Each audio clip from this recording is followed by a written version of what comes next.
رمضان کا مہینہ وہ ہے جس میں قرآن نازل کیا گیا، اس کے بارے میں جیسا کہ میں نے عرض کیا پھر بعد میں عرض کروں گا۔ لیکن جو شخص بھی تم میں سے موجود ہو اس مہینے میں، اپنے گھر میں موجود ہے، اپنے شہر میں موجود ہے، سفر پر نہیں ہے، یا یہ ہے کہ جو شخص بھی اس مہینے کو پائے، اس کی زندگی میں یہ مہینہ آ جائے، یہ برکتوں کا ایک موقع اسے مزید حاصل ہو جائے، فَلْيَصُمْ، یہ امر کا صیغہ ہے، یہ وجوب ہے مطلقاً۔ اب اس میں جو دو رعایتیں پہلے دی گئی تھی ان میں سے ایک کو برقرار رکھا،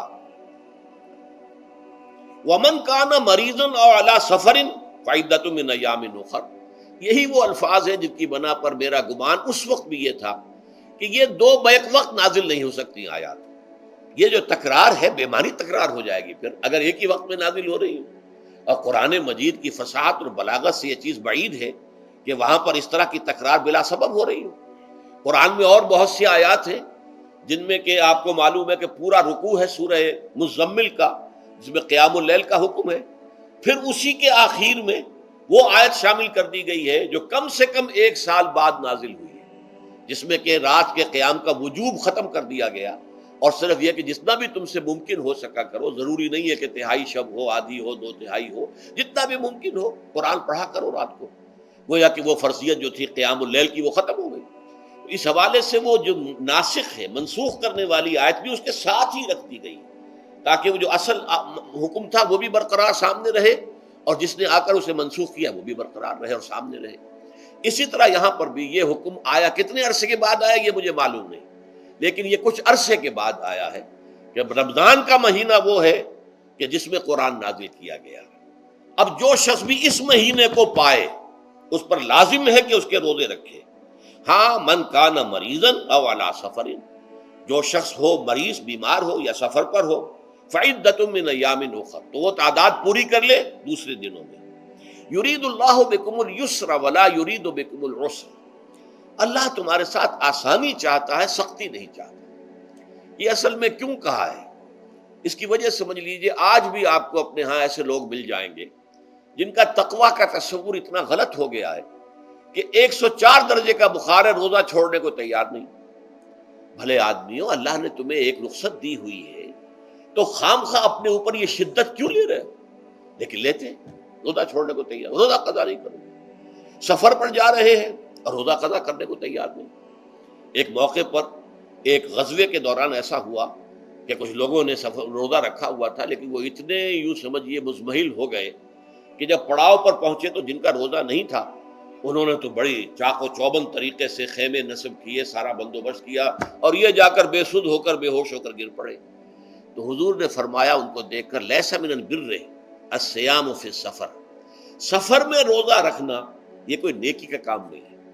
یہ نیکی کا غلط تصور ہے کہ جو تم نے اپنے اختیار کر لیا، یہ تمہارے اندر تشدد پسندی پیدا ہو رہی ہے۔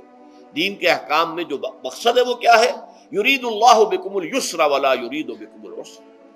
اسی پر عمل کرتے ہوئے حضور نے فرمایا ہے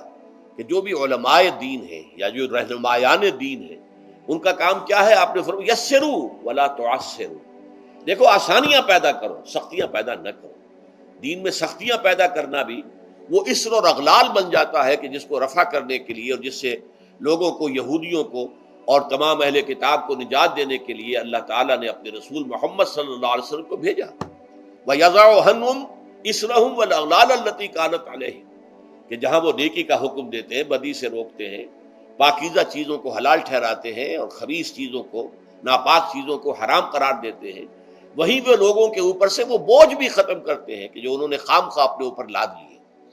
تو ان میں سے یہ بھی ہے کہ یہ نیکی کا کام نہیں ہے کہ آپ سفر میں ہیں اور روزہ رکھ رہے ہیں۔ یرید اللہ بکم الیسر ولا یرید بکم العسر وَلِتُكْمِلُوا الْعِدَّةَ، لیکن یہ بات واضح رہے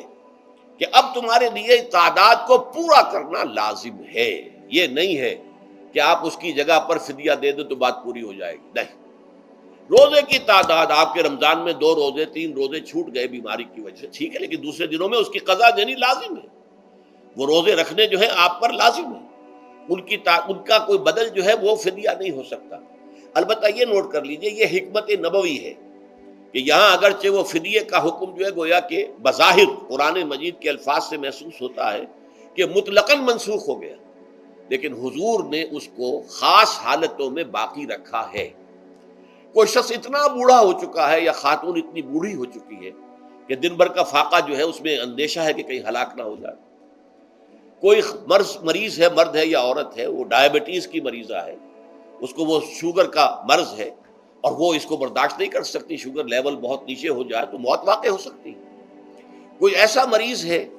جس کو مرض سے شفا پانے کی اب کوئی امید ہے ہی نہیں کہ میں مرض سے شفا پا جاؤں گا یا پا جاؤں گی تو اس کے بعد میں روزہ مکمل کر دوں گی. نہیں، ایسے لوگوں کے لیے حضور نے اس رعایت کو برقرار رکھا ہے کہ ایسے لوگ اگر ایک مسکین کو کھانا کھلا دیں